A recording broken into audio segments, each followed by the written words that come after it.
शुक्लाम्बरधरम् विष्णुम् शशिवर्णम् चतुर्भुजम्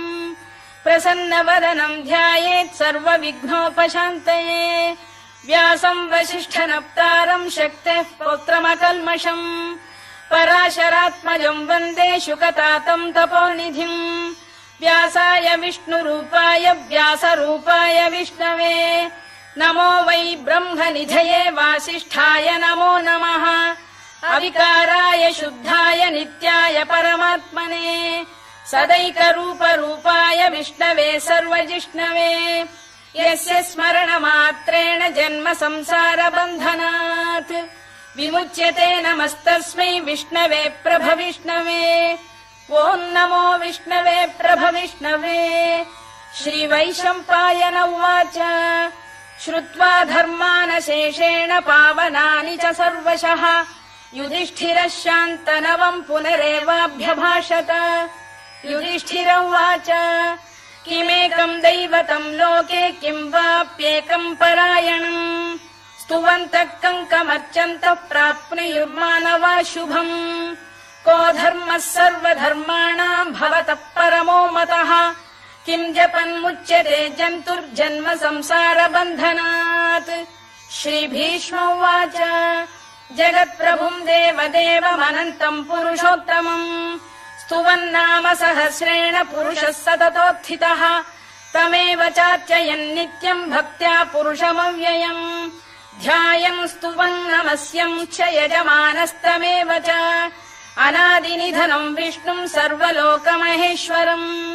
लोकाध्यक्षम् स्तुवन्नित्यम् सर्वदुःखातिगो भवेत्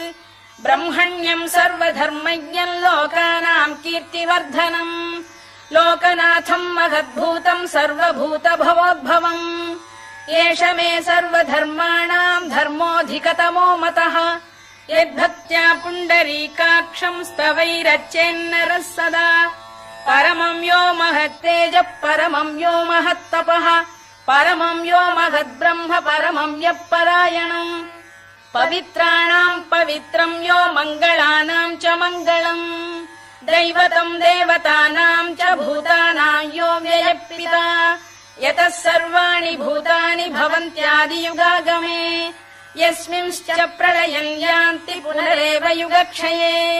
तस्य लोकप्रधानस्य जगन्नाथस्य भूपते विष्णोर्नाम सहस्रम् मे शृणु पापभयापहम् यानि नामानि गौणानि विख्यातानि महात्मनः ऋषिभिः परिगीतानि तानि वक्ष्यामि भूतये ऋषिर्नाम्नाम् सहस्रस्य वेदव्यासो महामुनिः छन्दोऽनुष्टुप् तथा देवो भगवान् देवकीसुतः अमृतांशुद्भवो बीजम् शक्तिर्देवकी नन्दनः त्रिसामाहृदयम् तस्य शान्त्यर्थे विनियुज्यते विष्णुम् जिष्णुम् महाविष्णुम् प्रभविष्णुम् महेश्वरम् अनेकरूपदैत्यान्तम् नमामि पुरुषोत्तमम् अस्य श्रीविष्णोर्दिव्यसहस्रनामस्तोत्रमहामन्त्रस्य श्रीवेदव्यासो भगवान् ऋषिः अनुष्टुप्छन्दः श्रीमहाविष्णुः परमात्मा श्रीमन्नारायणो देवता अमृतांशुद्भवो भानुरिति बीजम् देवकी नन्दन श्रेष्ठेति शक्तिः उद्भवः क्षोभणो देव इति परमो मन्त्रः शङ्खबृन्नन्दकी चक्रीति कीलकम् शार्ङ्गधन्वा गदाधर इत्यस्त्रम् रथाङ्गपाणिरक्षोभ्य इति नेत्रम् त्रिसामासामगः सामेति कवचम् आनन्दम् परब्रह्मेति योनिः ऋतुः सुदर्शनकाल इति दिग्बन्धः श्रीविश्वरूप इति ध्यानम् श्रीमहाविष्णुप्रीत्यर्थे सहस्रनाम जपे विनियोगः ध्यानम् क्षीरोदन्वत्प्रदेशे शुचिमणिविलसत्सैकते मौक्तिकानाम् माला क्लुप्तासनस्थस्फटिकमणिनिभैर्मौक्तिकैर्मण्डिताङ्गः शुभ्रैरभ्रैरदभ्रैरुपरि विरचितैर्मुक्तपीयूषवर्षैः आनन्दीन पुनीयादरिनलिन गदा शङ्खपाणिर्मुकुन्दः भूः पादौ यस्य नाभिर्वियदसुरनिलश्चन्द्रसूर्यौ च नेत्रे कर्णावाशा शिरोद्यौर्मुखमपि दहनो यस्य वास्तेयमब्धिः अन्तस्थम् यस्य विश्वम् सुरनरखगो भोगि गन्धर्व दैत्यैः चित्रम् रम्यते तम् त्रिभुवन वपुषम् विष्णुमीशम् नमामि। ॐ नमो भगवते वासुदेवाय। शान्ताकारम् भुजगशयनम् पद्मनाभम् सुरेशम् विश्वाधारम् गगनसदृशम् मेघवर्णम् शुभाङ्गम् लक्ष्मीकान्तम् कमलनयनम् योगिहृद्ध्यानगम्यम् वन्दे विष्णुम् भवभयहरम् सर्वलोकैकनाथम् मेघश्यामम् पीतकौशेयवासम् श्रीवत्साङ्कम् कौस्तुभोद्भासिताङ्गम् पुण्योपेतम् पुण्डरीकायताक्षम् विष्णुम् वन्दे सर्वलोकैकनाथम् नमः समस्तभूतानामादिभूताय भूभृते अनेकरूपरूपाय विष्णवे प्रभविष्णवे सशङ्खचक्रम् सकिरीटकुण्डलम् सपीतवस्त्रम् सरसीरुहेक्षणम् सहारवक्षस्थलशोभिकौस्तुभम् नमामि विष्णुम् शिरसा चतुर्भुजम् छायायाम् पारिजातस्य हेमसिंहासनोपरि आसीनमम्बुदश्याममायताक्षमलङ्कृतम् चन्द्राननम् चतुर्बाहुम् श्रीवत्साङ्कितवक्षसम् रुक्मिणी सत्यभामाभ्याम् सहितम् कृष्णमाश्रये।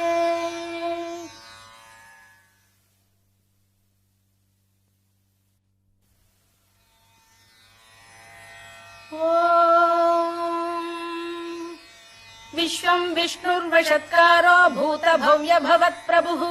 भूतकृद्भूतभृद्भावो भूतात्मा भूतभावनः भूतात्मा परमात्मा च मुक्तानाम् परमागतिः अव्ययः पुरुषः साक्षी क्षेत्रज्ञोऽक्षर एव च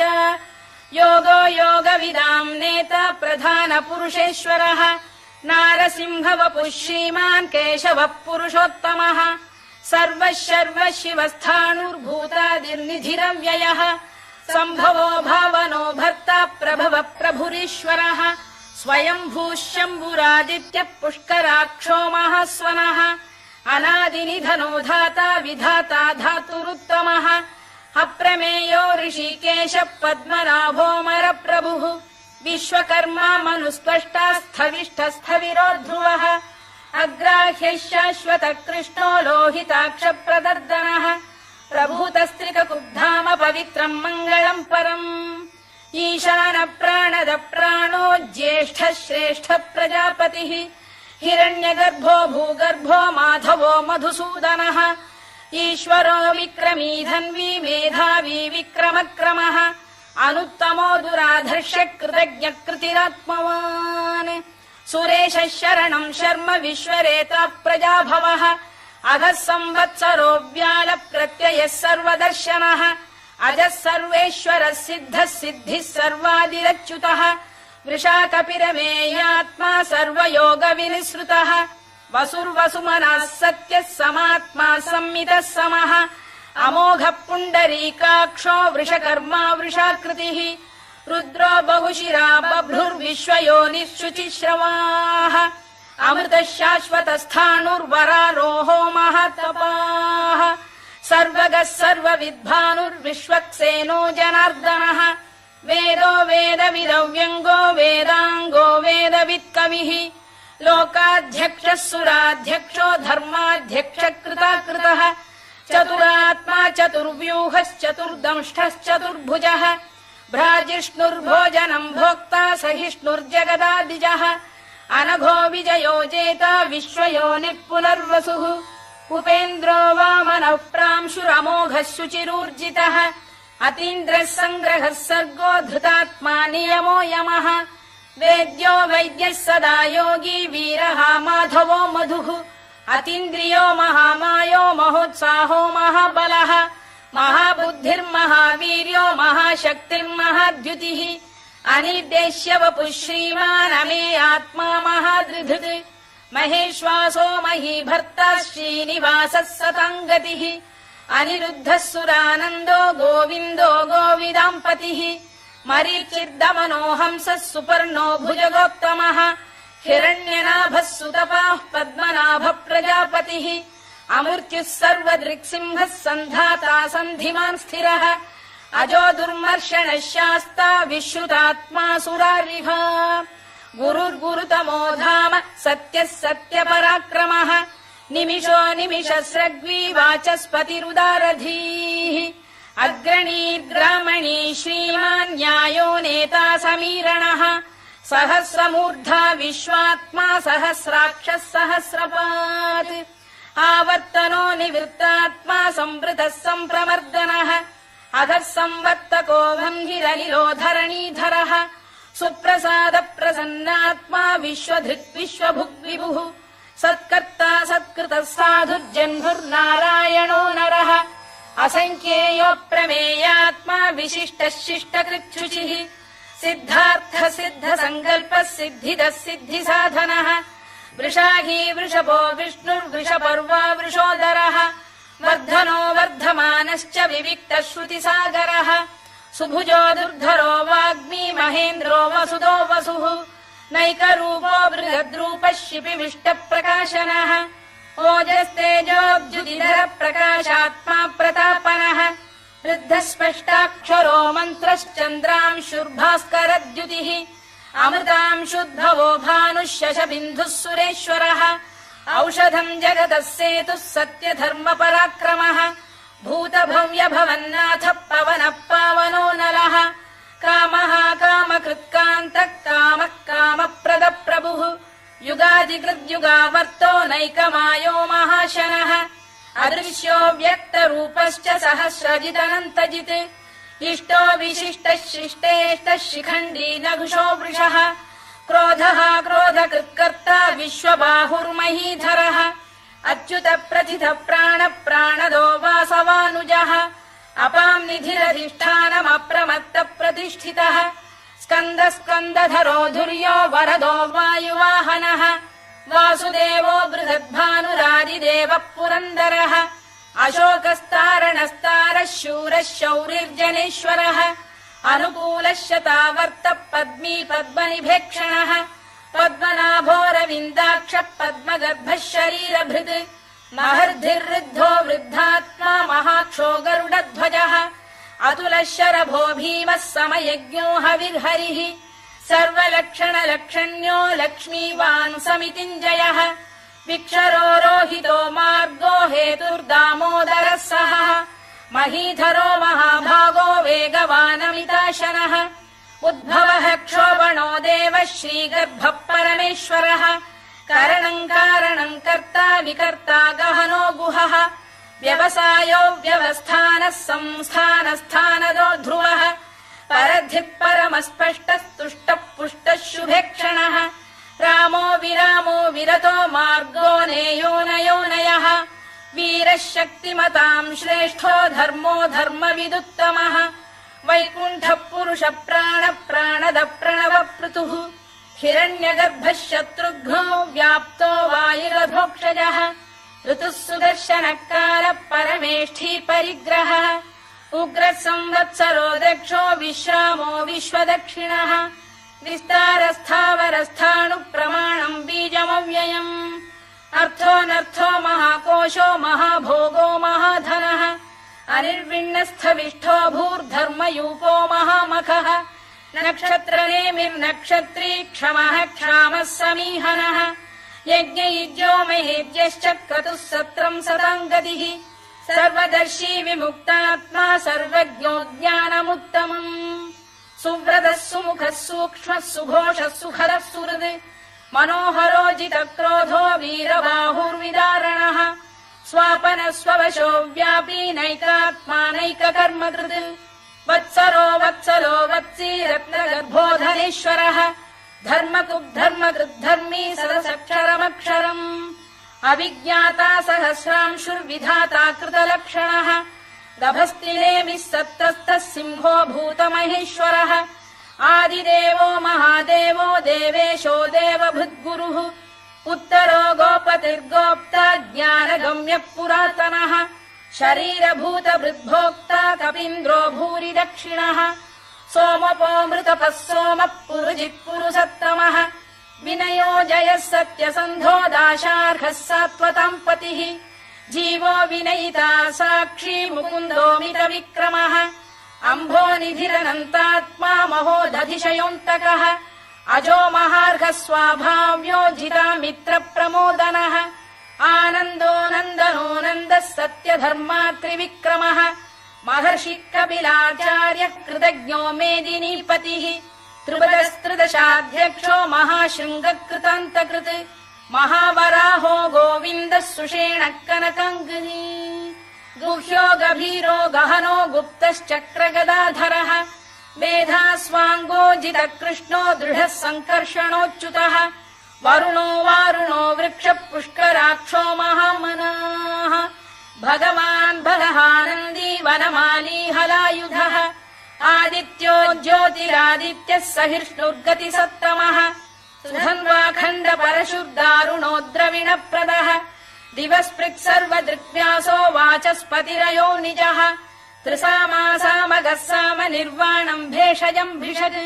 सन्न्यासकृच्छमः शान्तो निष्ठा शान्तिपरायणम् शुभाङ्गः शान्तिदः स्रष्टा कुमुदः कुवलेशयः गोहितो गोपतिर्गोप्ता वृषभाक्षो वृषप्रियः अनिवर्ती निवृत्तात्मा संक्षेप्ताक्षेमकृत् शिवः श्रीवत्सवक्षः श्रीवासः श्रीपतिः श्रीमताम्बरः श्रीधः श्रीशः श्रीनिवासः श्रीनिधिः श्रीविभावनः श्रीधर श्रीकर श्रेयः श्रीमान् लोकत्रयाश्रयः स्वक्षः स्वङ्गः शतानन्दो नन्दिर्ज्योतिर्गणेश्वरः विजितात्मा विधेयात्मा सत्कीर्तिश्छिन्न संशयः उदीर्णः सर्वतश्चक्षुरनीशः शाश्वतः स्थिरः भूषयो भूषणो भूतिर्विशोकः शोकनाशनः अर्चिष्मानर्चितः कुम्भो विशुद्धात्मा विशोधनः अनिरुद्धो प्रतिरथ प्रद्युम्नो मितविक्रमः कालनेमिनिः वीरः शौरिः शूरजनेश्वरः त्रिलोकात्मा त्रिलोकेशः केशवः केशिः हरिः कामदेवः कामपालः कामी कान्तकृतागमः अनिर्देश्य वपुर्विष्णुर्वीरोऽनन्तो धनञ्जयः ब्रह्मण्यो ब्रह्मकृद्ब्रह्मा ब्रह्म ब्रह्मविवर्धनः ब्रह्मविब्राह्मणो ब्रह्मी ब्रह्मज्ञो ब्राह्मणप्रियः महाक्रमो महाकर्मा महातेजा महोरगः महाक्रतुर्महायज्वा महायज्ञो महाहविः स्तव्यस्तव प्रियस्तोत्रम् स्तुतिस्तोतारणप्रियः पूर्णः पूरयिता पुण्यः पुण्यकीर्तिरनामयः मनोजवस्तीर्थकरो वसुरेता वसुप्रदः वसुप्रदो वासुदेवो वसुर्वसुमनाहविः सद्गतिः सत्कृतिः सत्ता सद्भूतिः सत्परायणः शूरसेनो यदुश्रेष्ठः सन्निवासः सुयामुनः भूतावासो वासुदेवः सर्वासु निलयो नलः दर्पः दर्पदो दृप्तो दुर्धरोऽथा पराजितः विश्वमूर्तिर्महामूर्तिर्दीप्तमूर्तिरमूर्तिमान् अनेकमूर्तिरव्यक्तः शतमूर्तिः शताननः एकोनैकः स वक्र किम् यत्तत्पदमनुत्तमम् लोकबन्धुर्लोकनाथो माधवो भक्तवत्सलः सुवर्णवर्णो हेमाङ्गो वराङ्गश्चन्दनाङ्गदी वीरः विषमः शून्यो घृता क्षीरचरश्चलः अमानी मानदो मान्यो लोकस्वामी त्रिलोकभृत् सुमेधा मेधजो धन्यः सत्यमेधाधराधरः तेजो वृषोद्युतिधरः सर्वशस्त्रभृताम्बरः प्रग्रहो निग्रहो व्यग्रो नैकशृङ्गो गदाग्रजः चतुर्मूर्तिश्चतुर्बाहुश्चतुर्व्यूहश्चतुर्गतिः चतुरात्मा चतुर्भावश्चतुर्वेदविदेकपात् समावर्तो निवृत्तात्मा दुर्जयो दुरधिक्रमः दुर्लभो दुर्गमो दुर्गो दुरावासो दुरारिः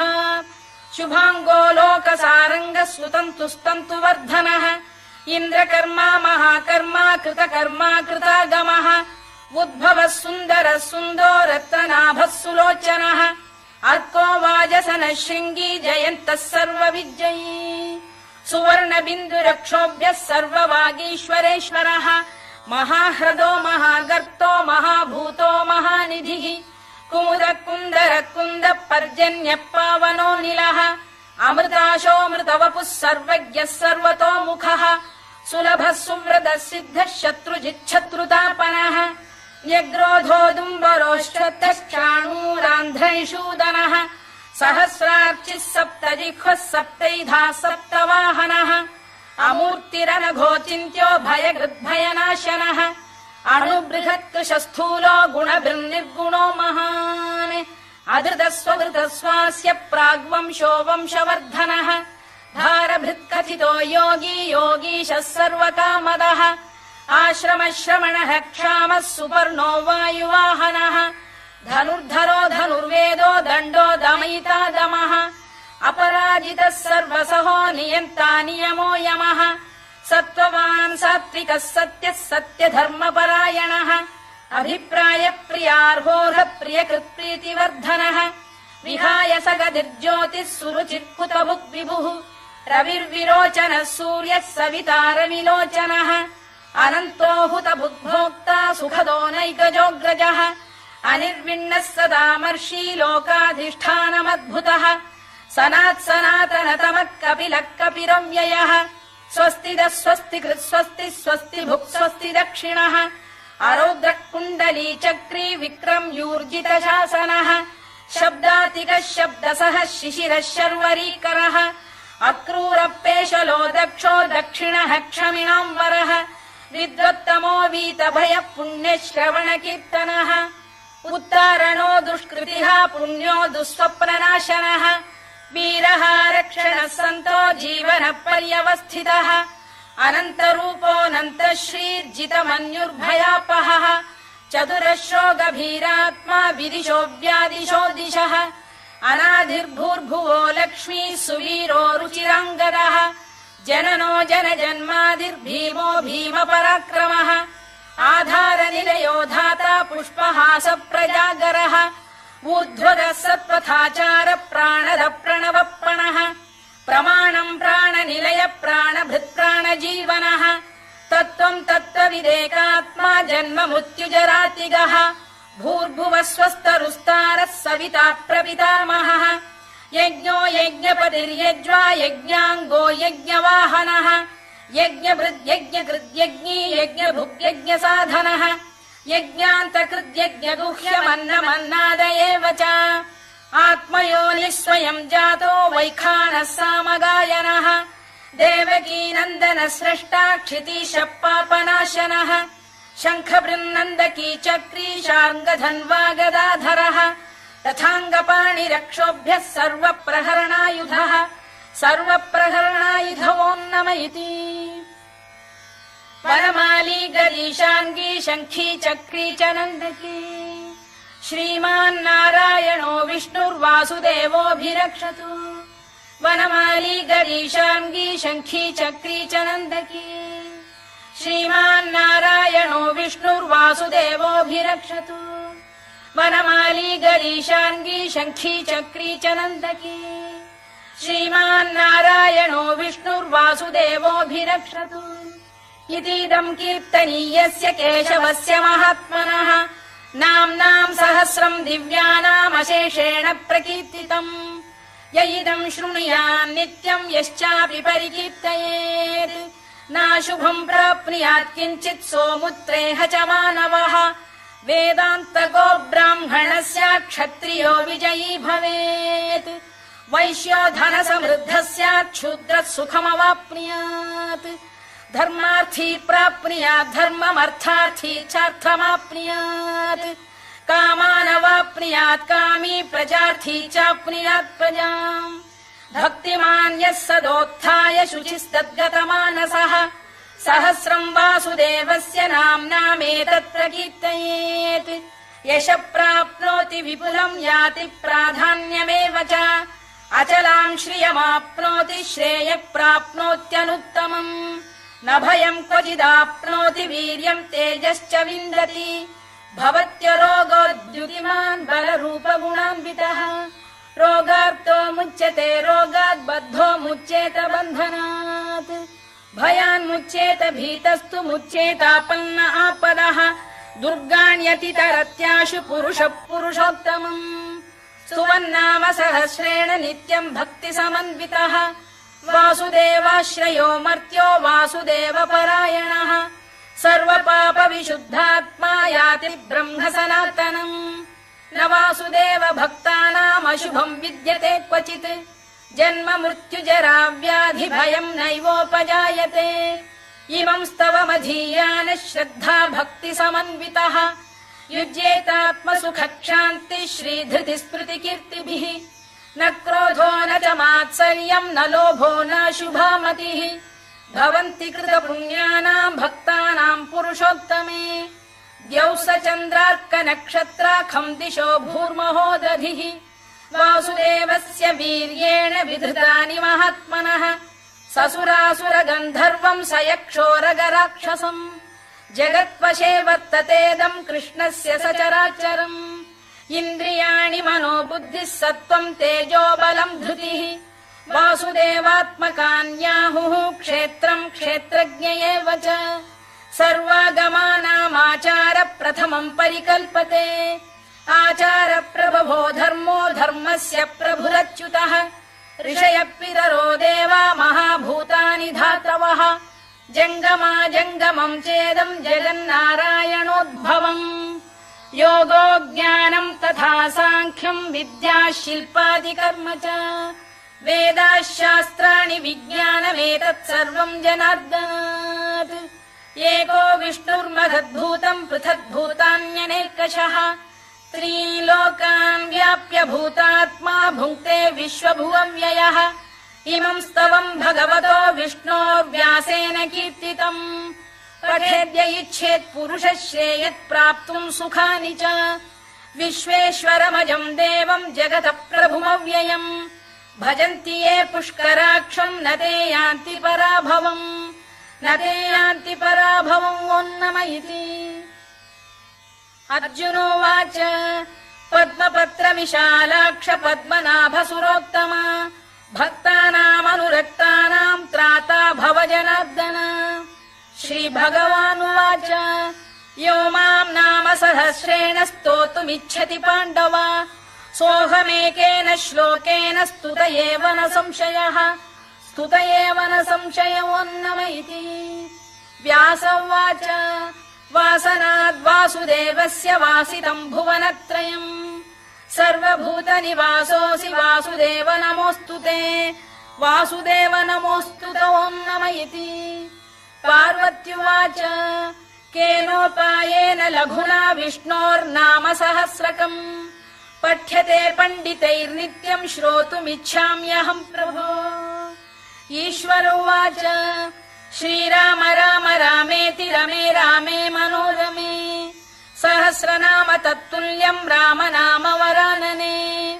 श्रीराम राम रामेति रमे रामे मनोरमे सहस्रनाम तत्तुल्यम् राम नाम वरानने श्रीराम राम रामेति रमे रामे मनोरमे सहस्रनाम तत्तुल्यम् राम नाम वरानने राम नाम वराननमोन्नम इति ब्रह्मोवाच नमोऽस्त्वनन्ताय सहस्रमूर्तये सहस्रपादाक्षि शिरोरुबाहवे सहस्रनाम्ने पुरुषाय शाश्वते सहस्रकोटियुगधारिणे नमः सहस्रकोटियुगधारिणे नम ओन्नम इति सञ्जय उवाच यत्र योगेश्वर कृष्णो यत्र पार्थो धनुर्धरः तत्र श्रीर्विजयो भूतिर्ध्रुवानीतिर्मतिर्मम श्रीभगवानुवाच अनन्याश्चिन्तयन्तो मां ये जनाः पर्युपासते तेषाम् नित्याभियुक्तानां योगक्षेमम् वहाम्यहम् परित्राणाय साधूनां विनाशाय च दुष्कृताम् धर्म संस्थापनार्थाय सम्भवामि युगे युगे आर्ता विषण्णाः शिथिलाश्च भीता घोरेषु च व्याधिषु वर्तमानाः संकीर्त्य नारायण शब्दमात्रम् विमुक्त दुःखाः सुखिनो भवन्तु कायेन वाचा मनसेन्द्रियैर्वा बुद्ध्यात्मना वा प्रकृते स्वभावात् करोमि यद्यत् सकलम् परस्मै नारायणायेति समर्पयामि।